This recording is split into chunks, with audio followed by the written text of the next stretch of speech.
my name is Zachary, and I'm going to be teaching you how to paint miniatures. When you're painting minis, to do that, you need paint. So when you choose the mini you want, I have this guy. He's actually my friend's. I paint for him because he can't keep his mind focused for more than 5 minutes. So they're supposed to be golden. You can do whatever you want, but I like to have them how they should be, which is golden and beautiful, with white wings. And when you paint, you can't have just one solid color, right? That's lazy. You need to have multiple. You need to have shades. You need to learn to shade and do it properly.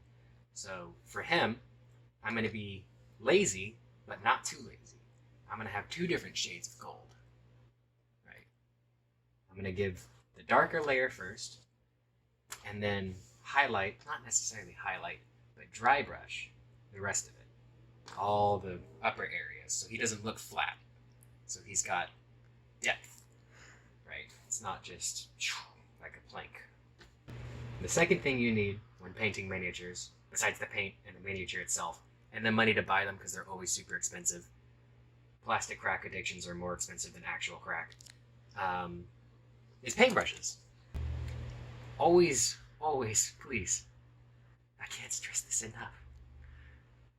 Always clean your brushes after you're done painting, because you will ruin the brush, and then you have to spend like $8 again at the store, right? Because brushes are expensive, especially small ones.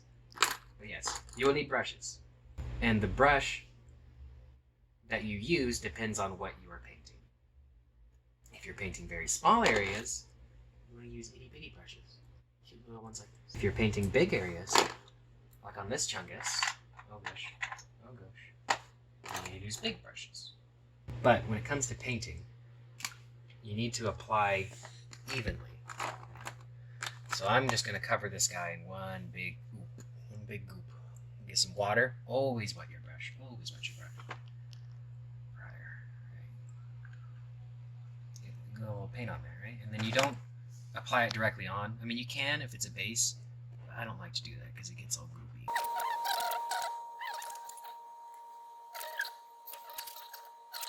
After you apply the base coat, and the base coat has dried a little bit, then you can apply the next one, which is the not base coat. I don't know what you even call it. I don't know the technical term. Now you're going to dry brush it. You don't want it to be very wet. And you're just going to go right over the areas that stick out.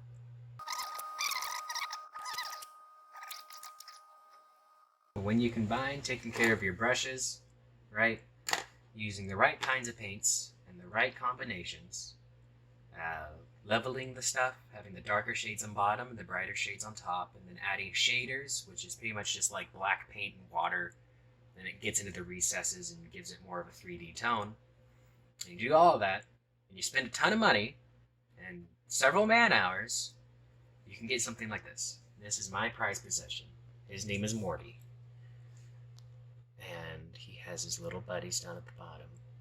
He's honestly a looker. He's a real cutie. Real cutie. Good old Mothman. Doesn't have the buns though. You can't really see his Mothman buns. But still looks good.